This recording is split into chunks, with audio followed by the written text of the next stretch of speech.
Hello friends, welcome to Radhi tailoring. எளிமையான முறையில் தையல் எப்படி கற்றுக்கலாம் அப்படின்ட்டு வீடியோ நம்ம பதிவு பண்ணிட்டு வரோம். நம்ம வீடியோ தொடர்ச்சியாக பாருங்கள், கண்டிப்பாக உங்களுக்கு யூஸ்ஃபுல்லாக இருக்கும். அதன் அடிப்படையில் இன்றைக்கி மிஷின் எப்படி யூஸ் பண்ணணும் அப்படிங்கிறதையும் எப்படி மெயின்டைன் பண்ணணும் அப்படிங்கிறதையும் நம்ம இன்றைக்கி பார்க்கலாம்.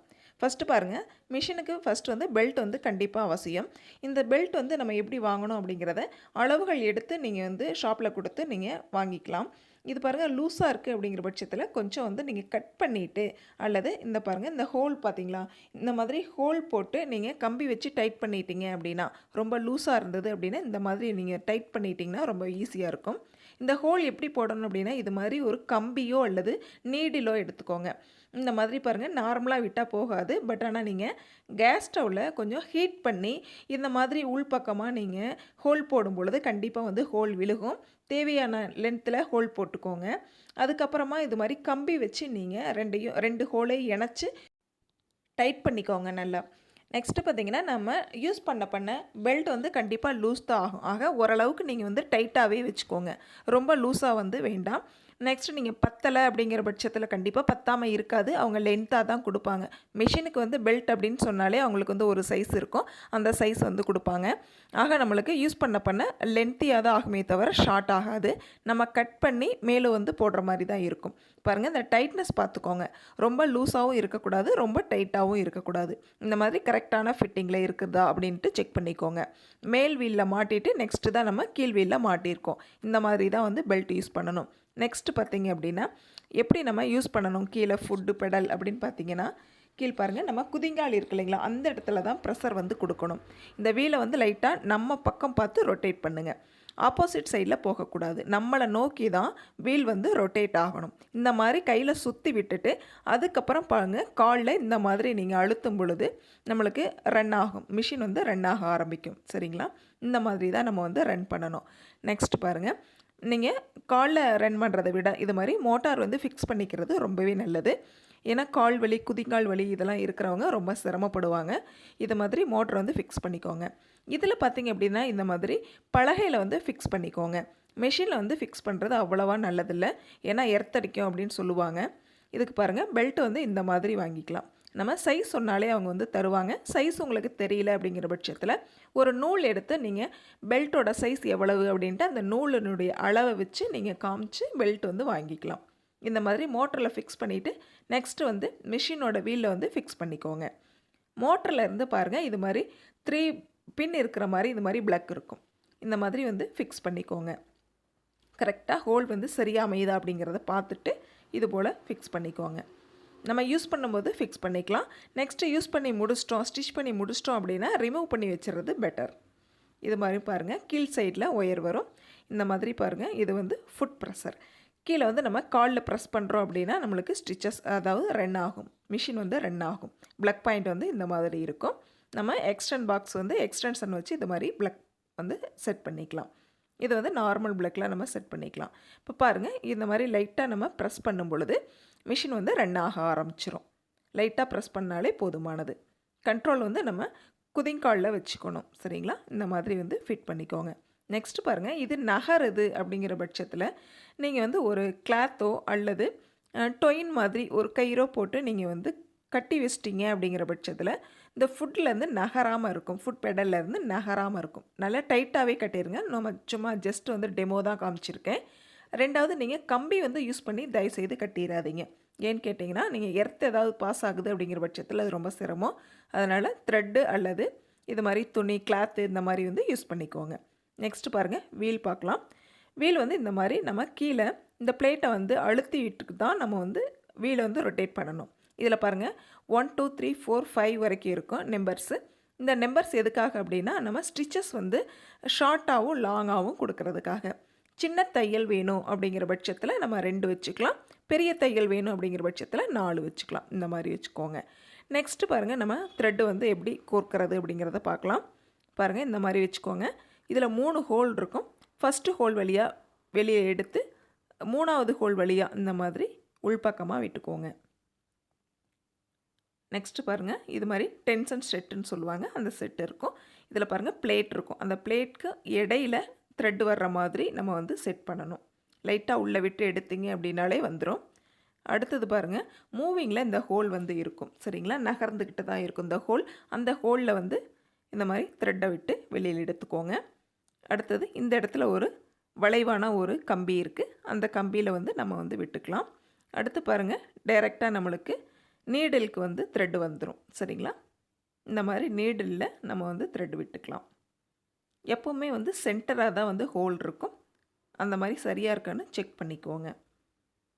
இந்த மாதிரி தான் நம்ம வந்து த்ரெட் வந்து இதில் கோர்க்கணும். பாருங்கள், இதை மாதிரி லைட்டாக வீலை வந்து நகர்த்தும் பொழுது உள்பக்கம் போய் நம்ம அடியில் இருக்கிற நூல் வந்து நம்ம மேல் பக்கமாக வந்துடும். அடுத்து நம்ம ஸ்டிச் பண்ண ஸ்டார்ட் பண்ணிக்கலாம். எப்படி நம்ம வந்து நூல் சுற்றணும் பாபினில் அப்படின்னு சொல்லி பார்க்கலாம். இது மாதிரி பாருங்கள், இது மாதிரி ஒரு நீடில் இந்த மாதிரி எடுத்துக்கோங்க. த்ரெட்டில் இருந்து டைரெக்டாக இந்த மாதிரி நம்ம வீலை வந்து சுற்றும் பொழுது டைரெக்டாக நம்மளுக்கு பாபினில் இது வந்து நூல் வந்து டைட்டாக நல்லா டைட்டாக வந்து ரோலிங் ஆகிக்கும் சரிங்களா. அடுத்து கேஸில் நம்ம வந்து செட் பண்ணிக்கலாம். இதில் பாருங்கள், ஹோல் இருக்குது. இந்த ஹோல் வழியாக லைட்டாக த்ரெட்டை வந்து இந்த பக்கம் எடுங்க. அதே போல் இந்த சைடு ஒரு ஹோல் இருக்குது. நெக்ஸ்ட் இந்த மாதிரி எடுக்கும் பொழுது இந்த சைடு வந்து லைட்டாக சின்ன ஒரு ஹோல் இருக்கும். அந்த ஹோல் வழியாக த்ரெட் வந்து வெளியில் வரும். நம்ம லைட்டாக வந்து த்ரெட்டை இழுக்கும் பொழுதே தெரியும் சரியான லூஸ் இருக்கா இல்லை ரொம்ப டைட்டாக இருக்கா அப்படிங்கிறத நம்ம செக் பண்ணிக்கலாம். நூல் வந்து ரொம்ப லூஸாக இருக்குது, ஃப்ரீயாக வருது நம்மளுக்கு அப்படிங்கிற பட்சத்தில் டைட் பண்ணணும் அப்படின்னா பாருங்கள், இந்த மாதிரி லைட்டாக வந்து ஸ்க்ரூ மாதிரி இருக்குது பார்த்தீங்களா, இந்த ஸ்க்ரூ வந்து டைட் பண்ணணும் அப்படின்னா நூல் வந்து டைட்டாக வரும். இந்த ஸ்க்ரூ வந்து லூஸ் பண்ணணும் அப்படின்னா டைட்டாக இருக்கிற நூல் கொஞ்சம் ஃப்ரீயாக வரும் சரிங்களா. இந்த நூல் வந்து சரியான லூஸில் வந்தால் மட்டும்தான் நம்மளுக்கு லூப் அடிக்காமல் இருக்கும். இல்லையா த்ரெட் வந்து ரொம்ப லூப் அடிக்க ஆரம்பிச்சிடும், தையல் வந்து சரியாக வராது. நம்ம அட்ஜஸ்ட் பண்ணணும் அப்படின்னா கீழ் சைடில் ஸ்க்ரூவை தான் வந்து அட்ஜஸ்ட் பண்ணணும். நெக்ஸ்ட்டு பாருங்கள், இந்த மாதிரி நம்ம அடி சைடில் இது மாதிரி ஹோல் வந்து மேல் பக்கமாக இருக்கிற மாதிரி வச்சு நம்ம கேஸ் வந்து இது மாதிரி செட் பண்ணணும். பாருங்கள், ஹோல் வந்து மேல் சைடில் தான் இருக்கும். இந்த ஹோலில் வந்து உள் சைடில் நம்ம இந்த மாதிரி செட் பண்ணணும். இது போல் லைட்டாக நம்ம உள்பக்கமாக தள்ளுனாலே அது வந்து செட் ஆயிரும். நெக்ஸ்ட்டு பிளேட் வந்து க்ளோஸ் பண்ணிக்கோங்க. அடுத்து இந்த ஃபுட்டை வந்து கீழே வந்து இறக்கிக்கோங்க சரிங்களா. மேக்ஸிமம் நம்ம நூல் கோர்க்கும் பொழுது சரி, மற்ற ஒர்க் பண்ணும்போது சரி, இதை வந்து மேல் பக்கமாக எடுத்து விட்டு தான் நம்ம வந்து ஒர்க் பண்ணணும். நெக்ஸ்ட்டு பார்த்திங்க அப்படின்னா, நம்மளுக்கு தையல் சரியாக வரலை அப்படிங்கிற பட்சத்தில் ஊசி வந்து சேஞ்ச் பண்ணால் மட்டும்தான் நம்மளுக்கு தையல் வந்து சரியாக வரும். நிறைய காரணங்கள் இருக்குது, அதில் ஊசி சேஞ்ச் பண்ணுறதும் ஒரு காரணம் சரிங்களா. நெக்ஸ்ட் அந்த ஊசி வந்து இந்த மாதிரி ரிமூவ் பண்ணிக்கோங்க. ஸ்க்ரூவை எடுத்து இது லூஸ் பண்ணி இது மாதிரி ரிமூவ் பண்ணிக்கோங்க. ஊசியில் பார்த்திங்க அப்படின்னா நம்மளுக்கு வெரைட்டிஸ் இருக்கும். இதில் பாருங்கள், ஒன் சைடில் வந்து லைட்டாக ஒரு ஹோல் போட்ட மாதிரி, அதாவது லென்த்தியாக ஒரு ஹோல் வந்து உள்பக்கமாக இருக்கிற மாதிரி இருக்கும். அந்த சைடில் பார்த்திங்க அப்படின்னா ஃப்ளாட்டாக இருக்கும் சரிங்களா. இதை வச்சு தான் நம்ம ஊசி எந்த சைடில் இன்செர்ட் பண்ணணும்னு பார்க்கணும். ஊசி ஹோல் வந்து லென்த்தியாக இருக்குது அப்படிங்கிற பட்சத்தில் அந்த சைடு இருக்கு இல்லைங்களா, அந்த சைடை வந்து மிஷினுடைய வெளிப்புறம் பார்த்த மாதிரி இந்த சைடு பார்த்த மாதிரி இருக்கணும் சரிங்களா. இந்த சைடில் ஃப்ளாட்டாக இருக்கிற மாதிரி இருக்கணும். அந்த மாதிரி தான் நம்ம ஊசியை வந்து இன்செர்ட் பண்ணணும். ஹோல் வந்து சென்டராக இருக்கும் சரிங்களா. இந்த ராடு இருக்கு இல்லைங்களா, இந்த ராடை வந்து உள்பக்கமாக கரெக்டாக அந்த சைட்லேயும் நம்மளுக்கு வந்து சின்ன ஒரு ஹோல் மாதிரி இருக்கும். அந்த ஹோலில் நம்மளுடைய ஊசி வந்து செட் ஆகிற மாதிரி வச்சு அதுக்கப்புறம் தான் நம்ம வந்து இந்த ராடை வந்து டைட் பண்ணணும் சரிங்களா. ஃபஸ்ட்டு வந்து ஊசியை வந்து அந்த இடத்துல வச்சுக்குவோம். மேல் முனைப்பகுதியை அந்த குழிவாக இருக்குது பாருங்கள், அந்த சைடில் வந்து வச்சுக்கணும் சரிங்களா. பாருங்கள், ஃபஸ்ட்டு இந்த உள்பக்கமாக வச்சுட்டு அதுக்கப்புறம் இந்த ராடை வந்து மேல் பக்கமாக எடுத்துகிட்டு போய் நெக்ஸ்ட்டு வந்து ஹோல் வந்து சரியாக இருக்கா அப்படிங்கிறத பார்த்துட்டு டைட் பண்ணிக்கோங்க. ஹோல் சரியாக சென்டராக இருக்கணும் ஊசியில் சரிங்களா. அந்த மாதிரி பார்த்துட்டு லைட்டாக சேஞ்ச் இருந்தால் சேஞ்ச் பண்ணிவிட்டு அதுக்கப்புறம் வந்து டைட் பண்ணிக்கோங்க. இந்த மாதிரி நேராக இருந்தால் மட்டும்தான் நம்மளுக்கு தையல் வந்து சரியாக வரும். இல்லைன்னா கண்டிப்பாக தையல் வந்து சரியாக வராது. ஊசியினுடைய முனைகள் வந்து அதாவது ஷார்ப் இல்லாமல் இருந்தாலும் நம்மளுக்கு வந்து தையல் வந்து சரியாக வராது. அதுவும் கண்டிப்பாக நம்ம வந்து கவனிச்சுக்கணும். நெக்ஸ்ட்டு பார்த்திங்கன்னா, மிஷினுக்கு வந்து நம்ம எப்படி வந்து மெயின்டைன் பண்ணணும் ஆயில் அப்படிங்கிறத பார்த்துக்கலாம். இது மாதிரி ஃபேன்சி ஸ்டோரில் ஆயில் கேன் வந்து வாங்கிக்கோங்க. தேங்காய் எண்ணெயோ அல்லது மற்ற ஆயில்களோ நீங்கள் வந்து விட வேண்டாம். இது மாதிரி மெஷின் ஆயில் அப்படின்னு சொல்லிட்டு ஷாப்பில் கேட்டிங்கன்னா, த்ரெட்டெல்லாம் வாங்குறீங்க இல்லைங்களா, அங்கேயே கேட்டிங்கன்னா தருவாங்க. நான் 1 லிட்டர் வந்து 150 ரூபாய்ன்னு சொல்லிட்டு வாங்கியிருக்கேன். ஷாப்பை பொறுத்து ரேட் வந்து மாறுபடும். இந்த ஆயில் வந்து கண்டிப்பாக யூஸ் பண்ணிக்கோங்க. மிஷின் வந்து லைஃப் கிடைக்கும். பாருங்கள், ஆயில் அப்படின்னு சொல்லிட்டு இதிலேயே நோட் பண்ணியிருப்பாங்க. சில இடத்துல நோட் பண்ணியிருப்பாங்க, சில இடத்துல ஹோல் மட்டும் இருக்கும். ஹோல் இருக்கிற இடத்துலையும் சரி, மிஷின் வந்து மூவ் ஆகக்கூடிய அந்த பார்ட்ஸ்லேயும் சரி கண்டிப்பாக வந்து ஆயில் விடணுங்க. ஒரு 2 ட்ராப் ஆவது கண்டிப்பாக விடணும். நீங்கள் மிஷின் வந்து ரொம்ப யூஸ் பண்ணுறீங்க அப்படிங்கிற பட்சத்தில், ரொம்ப ஸ்டிச்சஸ் அதிகம் அப்படிங்கிற பட்சத்தில் டெய்லியுமே வந்து இது மாதிரி ஃபினிஷ் பண்ணி முடிச்சுட்டு ஒர்க்கை வந்து ஃபினிஷ் பண்ணி முடிச்சுட்டு நீங்கள் ஆயில் விட்டுட்டீங்க அப்படின்னா நெக்ஸ்ட் டே வந்து நீங்கள் ஸ்டார்ட் பண்ணுறப்ப ரொம்ப ஈஸியாக இருக்கும். இந்த மாதிரி பாருங்கள், பேக் சைட்லேயும் வந்து உங்களுக்கு இந்த மாதிரி ஒரு ஸ்க்ரூ இருக்கும். அதை லைட்டாக லூஸ் பண்ணி விட்டுட்டு இந்த பிளேட்டை வந்து மேல்புறமாக தள்ளிட்டு உள்பக்கத்தில் பார்த்தீங்க அப்படின்னா மூவ் ஆகக்கூடிய இடங்கள் இருக்கும். அதுக்கு வந்து லைட்டாக இந்த மாதிரி ஆயில் விட்டுக்கோங்க. நெக்ஸ்ட்டு இந்த பிளேட்டை க்ளோஸ் பண்ணிவிட்டு ஸ்க்ரூவை வந்து டைட் பண்ணிடுங்க. மிஷினுடைய கீழ்ப்புறத்துலேயும் இந்த மாதிரி வந்து ஹோல் இருக்கும். அதுக்கு வந்து ஆயில் விட்டுக்கோங்க. இந்த மாதிரி ஆயில் விட்டுட்டு கிளாத் வச்சு நல்லா வந்து தொடச்சி விட்டுருங்க. இந்த ஃபுட்டுக்கு இடையிலையும் வந்து நம்ம வந்து ஆயில் வந்து விட்டுக்கலாம். இந்த இடத்துல ஹோல் இல்லை அப்படின்னாலும் நம்ம வந்து ஆயில் விடணும். விட்டால் தான் நல்லா வந்து மூவ் ஆகும். நெக்ஸ்ட் பாருங்கள், மிஷினுடைய உள்புறத்தில் நம்ம வந்து ஆயில் விடலாம். இது மாதிரி லைட்டாக வந்து மேல் பக்கமாக தள்ளுனீங்க அப்படின்னா மிஷின் வந்து சாய்வாயிரும். இப்போ பாருங்கள், நம்ம வீலை வந்து ஒன் சைடு கையில் வந்து ரொட்டேட் பண்ணணும் அப்படிங்கிற பட்சத்தில் கீழே வந்து எந்தெந்த இடத்துல வந்து மூவ் ஆகுது, பார்ட்ஸ் வந்து மூவ் ஆகுது அப்படின்னு நம்மளுக்கு தெரியும். இந்த மாதிரி லைட்டாக ரொட்டேட் பண்ணிவிட்டு எந்த இடத்துல மூவ் ஆகுதோ அந்த இடத்துல எல்லாமே நம்ம வந்து ஆயில் விட்டோம் அப்படின்னா மிஷின் வந்து ரொம்பவே லைஃப் கிடைக்கும். ரொம்ப நல்லா மெயின்டைன் பண்ணலாம்.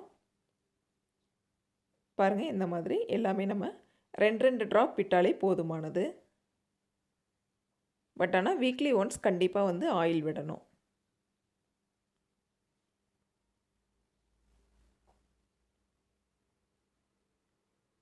நெக்ஸ்ட்டு பாருங்கள், நம்ம இந்த இடத்துல ஆயில் விட்டோம் இல்லைங்களா, இது மாதிரி விடும்பொழுது புதுசாக இருக்கிற கிளாத்தை நம்ம வந்து ஸ்டிச் பண்ணக்கூடாது. ஏன்னு கேட்டிங்கன்னா இந்த இடத்துல வந்து ஆயில் இருக்கும். நம்ம புதுசாக எடுத்த ஸ்டிச் பண்ணுறப்போடைய கிளாத் வந்து கண்டிப்பாக அதில் வந்து ஆயில் வந்து ஃபார்ம் ஆயிரும். சரிங்களா? அதனால் இந்த மாதிரி ஒரு வேஸ்ட் கிளாத் வந்து எடுத்துக்கோங்க. ஃபஸ்ட்டு இதில் ஸ்டிச் பண்ணி பார்த்துட்டு அதுக்கப்புறம் ஆயில் எல்லாம் இதில் ஃபார்ம் ஆயிருச்சு, எதுவும் இல்லை, ஃப்ரெஷ்ஷாக இருக்குது அப்படிங்கிற பட்சத்தில் தான் நம்ம ஃப்ரெஷ் கிளாத் எடுத்து நம்ம வந்து ஸ்டிச் பண்ணணும். எடுத்த உடனே புது கிளாத்தாக இருந்து ஸ்டிச் பண்ணிட்டோம் அப்படின்னா கண்டிப்பாக ஆயில் இதில் ஃபார்ம் ஆயிரும். நெக்ஸ்ட்டு பார்த்திங்க அப்படின்னா கீழே வந்து இது மாதிரி புஷ் வந்து 10 ருபீஸ் தான் வரும் ஒரு புஷ் வந்து. இது மாதிரி வாங்கி போட்டுட்டிங்க அப்படிங்கிற பட்சத்தில் நம்ம வீடுகள் துடைக்கும் பொழுதும் சரி தண்ணி படாமல் ரொம்ப நீட்டாக இருக்கும். இது மாதிரி மெயின்டைன் பண்ணிங்க அப்படின்னா ரொம்ப லைஃப் கிடைக்கும். நம்ம வீடியோ பிடிச்சிருந்தால் சப்ஸ்கிரைப் பண்ணுங்கள்.